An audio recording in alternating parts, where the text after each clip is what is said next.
Does Elon know better? 3, 2, 1. Hello, everybody, and welcome to episode 97 of the Showerpodcast, the podcast where I'm in my shower and you do you. I'm your host, Chip, and forgive me first for the outfit. I spend my day in the living room like this, and as you know, this is not really a too much prepared environment. Like, it kind of is, but it isn't. So yeah, I just went and recorded the episode after finishing working. And also because my hair is not in its best condition right now. I still have to shower, but the episode needed to come out first. So yeah, forgive me for that. Second thing, 3 days to go for episode 100.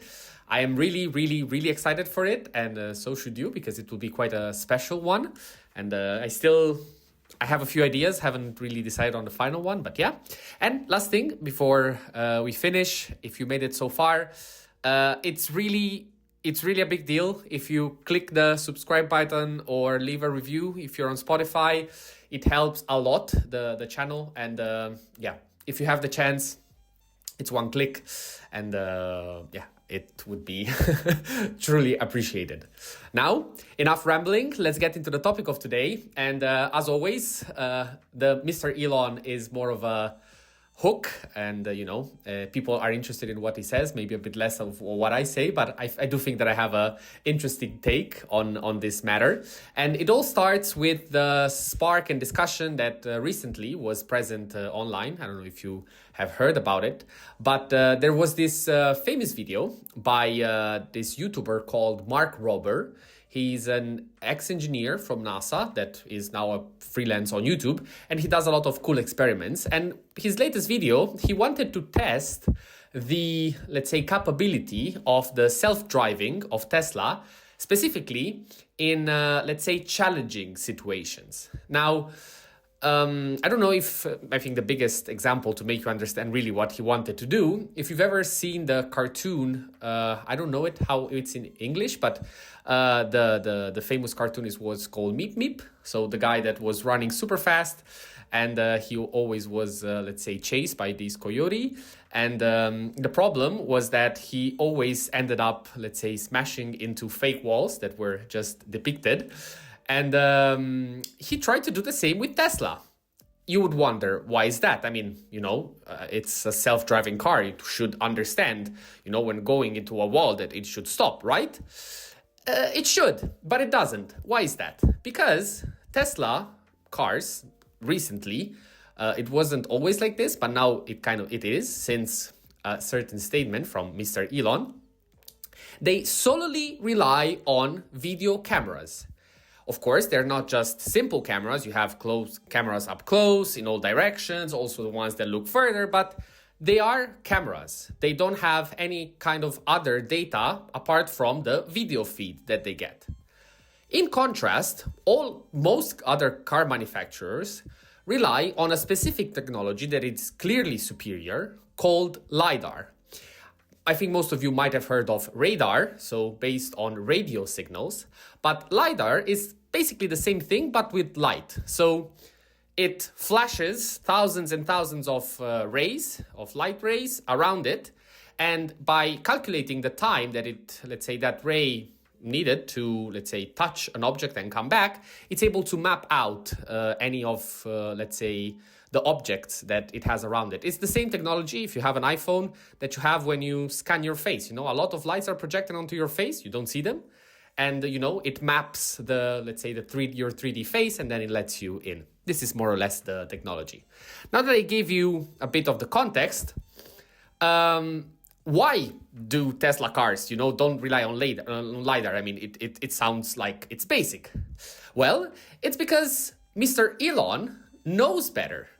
He really doesn't. But his statement was that given that we are training these models on the behaviors of people, so given that we are relying on the data of people driving around the city, because, it's the only kind of data that we have, also, the cars should use a similar technique to the one that we use for driving, that is, your eyesight. Therefore, you should not be equipped with any other fancy instrument because, your eyes are all you need.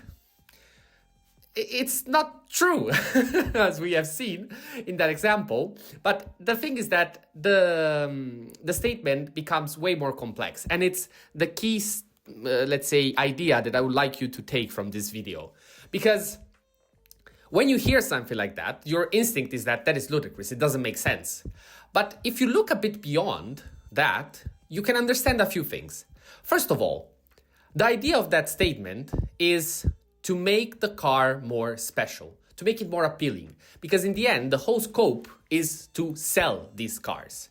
Therefore, if you make such a statement, and if you, let's say, put yourself into a special light, especially because, again, everything that he says, becomes relevant and people trust it, brings people to do that. Second thing, it from a, let's say, a real point of view, using video cameras costs way less than using LiDAR. I don't know, again, it hasn't been made a study of how much that would impact, but it is a fact, it costs less. And now, with all the more recent Teslas, those want to be, let's say, your everyday car. So they shouldn't be all that expensive. And because, again, the idea in the end is to completely remove any kind of input from the human, like even the steering wheel, and just let them drive, let them do their thing. And the last statement is that he can actually back up, and I use the quotes because it's not really true, but he can back up this statement by saying that if we compare a Tesla self-driving with a normal person driving by itself on, I don't know, let's say 500 kilometers or miles, if you're listening from the US, the Tesla will, on average, have less accidents or less crashes. But is it really true?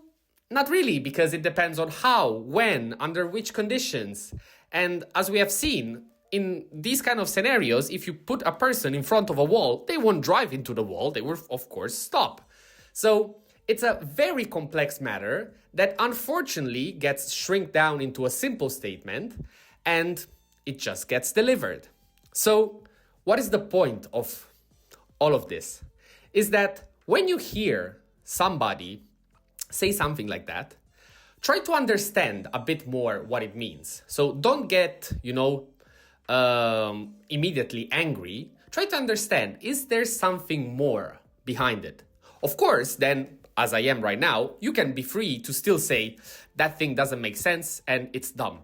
Absolutely right. And I would do the same. But at the same time, you understand better why it's being done and you are able to read the situation much better.